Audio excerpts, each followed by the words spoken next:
مصطفیٰ صلی اللہ علیہ وسلم کی جاذبیت ہے، یہ عشق مصطفیٰ صلی اللہ علیہ وسلم کی طاقت و قوت ہے، تو میرے آقا صلی اللہ علیہ وسلم کے دیوانوں، محدث صورتی کہتے ہیں کہ میرے پیر سے مجھے جو نہ ملا وہ امام احمد رضا سے ملا۔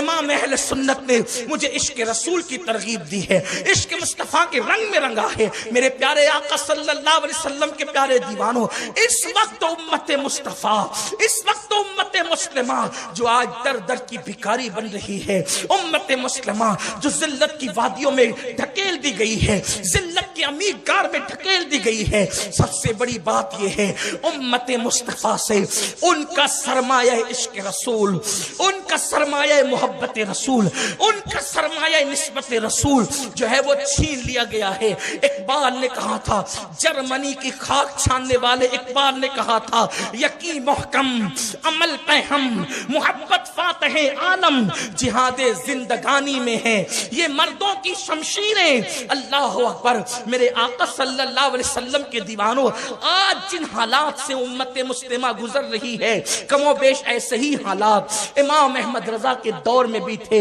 امت کو انگریز کچل رہے تھے، مسلمانوں کو نشانہ بنا رہے تھے، مسلمانوں کو دو نمبر کا شہری تسلیم کیا جا رہا تھا، ان کے حقوق چھینے جا رہے تھے، ان کے اقتدار کو آگ لگائی جا رہی تھی، ان کو معاشی طور پہ غریب کرنے کا پلان کیا جا رہا تھا۔ سیاسی حالات کم زیادہ ایسے ہی تھے امام احمد رضا کے دور میں جیسے آج کل امت مسلمہ پوری دنیا کے اندر گزر رہی ہے۔ اس مرد قلندر کا سب سے بڑا کارنامہ یہ ہے کہ اس نے دنیا کو فکر دی ہے۔ اس کچلتے ہوئے دور میں، اس زوال پذیر دور میں، اس ستائے ہوئے دور میں، اس ذلت کے عمیق غار میں جب تم کو دنیا ڈھکیل رہی ہے، سنو، اگر آج تم تباہی سے محفوظ ہونا چاہتے ہو تو دامن مصطفیٰ کو پکڑو، مصطفیٰ جان رحمت کے دامن کو پکڑو، انہی سے محبت کرو، انہی سے عشق کرو، ان کی چاہت ہونی چاہیے، ان سے محبت ہونی چاہیے۔ تو انہوں نے کس طرح سے محبت کی اندازہ کرو کہ جب ان کے لاڈلے غوث پاک سے انہیں اتنا پیار تھا، ان کے نبی کے لاڈلے غوث پاک سے انہیں اتنا پیار تھا کہ ایک بار غوث پاک کی انہوں نے نیاز دلائی، فاتحہ دلائی۔ فاتحہ پہ بہت ساری باتیں ہوتی ہیں، دلیلیں دی جا چکی ہیں، لیکن آج کوئی بات نہیں ہوگی، کیونکہ آپ کو اگر اس پہ دلیلیں چاہیے تو باضابطہ ہم نے قرآن مقدس کی کئی آیت اور احادیث سے ایک کتاب ترتیب دی ہے، اس کا نام کیا ہے؟ تحفۃ الارواح۔ یہ اس میں بہت سی دلیلیں موجود ہیں، آپ وہاں اس کو پڑھ سکتے ہیں، اس لیے کہ یہاں وہ ٹائم بھی نہیں ہے اور وہ عنوان بھی نہیں۔ البتہ اگر آپ کو دلیل چاہیے فاتحہ کی یا ایصال ثواب کی تو وہ بہت ساری کتب احادیث میں الگ الگ موجود ہے، جو یہاں ابھی ٹائم نہیں ہے اس کا۔ آپ نے فاتحہ دلائی غوث پاک کے نام سے۔ فاتحہ جب سرکار غوث الاعظم دستگیر کے نام سے دلائی تو شیرنی تقسیم ہونے لگی، اور آپ کو یہ بھی حیرت ہوگی کہ امام احمد رضا خان محدث بریلوی کے یہاں طریقہ یہ تھا کہ جب شیرنی تقسیم ہوتی تھی تو جو سادات ہوتے تھے سیدوں کو ڈبل حصہ دیا جاتا تھا۔ یہ بھی ان کی عشق رسول کی بہت بڑی دلیل تھی کہ سادات کے لیے ڈبل حصہ ہوتا تھا۔ تقسیم ہو رہی تھی شیرنی تقسیم کرنے والے نے تقسیم کرتے کرتے لینے والے کی غفلت سے تھوڑا سا حصہ شیرنی کا زمین پہ گر گیا، اس کی طرف کسی نے توجہ نہیں کی، حالانکہ وہ کیا تھی تو شیرنی تھی کیا وہ شیرنی۔ دیکھیں، جب تک کہ مٹھائی حلوائی کی دکان پر ہے تو وہ صرف مٹھائی ہے، لیکن جب کسی اللہ والے کے نام پر اس اللہ والے کے نام سے اس پر فاتحہ ہو جائے تو پھر اب وہ مٹھائی نہیں رہ جاتی بلکہ وہ تبرک بن جاتا ہے۔ آپ کہیں گے یہ کیسے ہو جاتا ہے؟ ہم کہتے وہ ایسے ہو جاتا ہے، حدیث ہے۔ وہ تبرک کیسے بن جاتا ہے؟ ایک سیکنڈ میں، ایک منٹ میں، حدیث ہے۔ حضور علیہ السلام فرماتے ہیں جس کھانے پر بسم اللہ پڑھ لیا جائے وہ شیطان پہ حرام ہو جاتا ہے۔ جس کھانے پر بسم اللہ پڑھ لیا جائے وہ شیطان پر کیا ہو جاتا ہے؟ حرام ہو جاتا ہے۔ یہ بسم اللہ کیا ہے؟ یہ قرآن ہی تو ہے۔ بسم اللہ کیا ہے؟ قرآن ہی تو ہے۔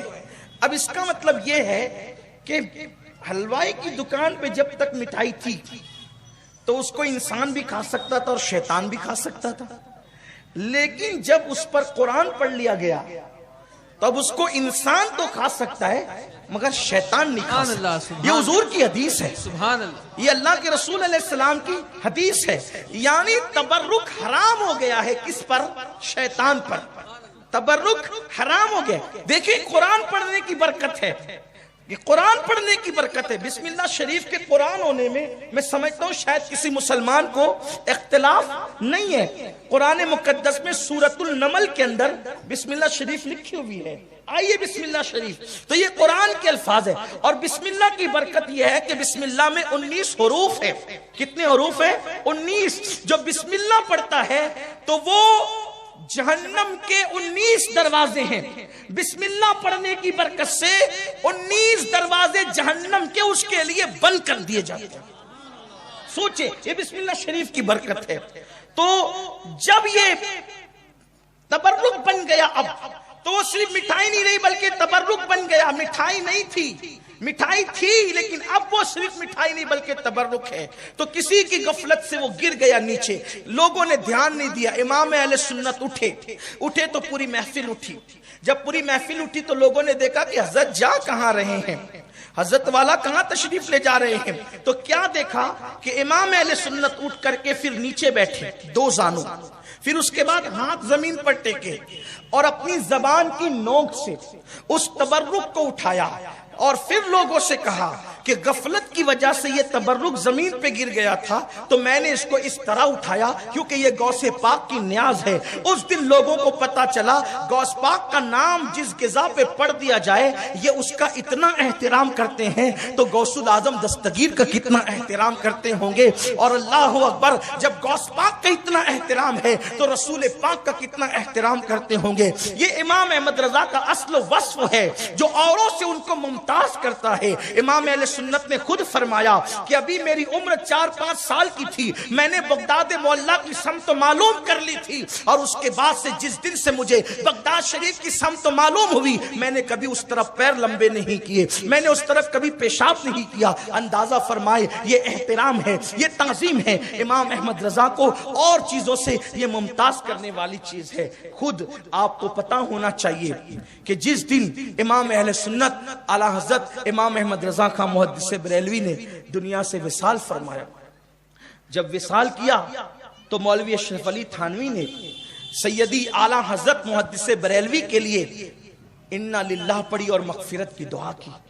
کسی ان کے ماننے والے نے پوچھا کہ مولانا تو آپ پر شدت کرتے تھے، آپ ان کے لیے انا للہ پڑھتے ہیں، مغفرت کی دعا کرتے ہیں؟ تو مولوی صاحب نے فرمایا کہ تمہیں نہیں پتا کہ وہ عشق رسول کی کس منزل پر فائز تھے۔ آپ غور کریں، اگر کسی کا مرید کسی کو عاشق رسول کہیں تو یہ بات بہت تعجب کی نہیں ہوتی، لیکن مولوی صاحب نے یہ بات ببانگ دہن اپنے ماننے والوں کے درمیان کہیں چھپی ہوئی بات ہے کہ وہ عشق رسول کی کس منزل پر فائز تھے، اور پھر انہوں نے یہ بات کہی کہ وہ میری عبارت کا معنی جو انہوں نے سمجھا، اگر وہ ان کی جگہ میں ہوتا اور عبارت کا وہی معنی سمجھتا جو انہوں نے سمجھا ہے تو جو فتویٰ انہوں نے مجھ پر دیا ہے میں بھی وہ فتویٰ انہی پر دیتا۔ یہ امام اہل سنت رضی اللہ تعالیٰ عنہ کا عشق رسول، محبت رسول ہے۔ اور جب انسان واقعی حضور سے عشق کرتا ہے، محبت کرتا ہے، تو پھر اللہ اسے مرتبے کی عطا فرماتا ہے۔ ایک بہت بڑے بیرسٹر تھے علی گڑھ کے رہنے والے، ان کا نام تھا خواجہ عبد المجید۔ خواجہ عبد المجید ان کا نام تھا، بیرسٹر تھے، الہ آباد ہائی کورٹ کے وکیل۔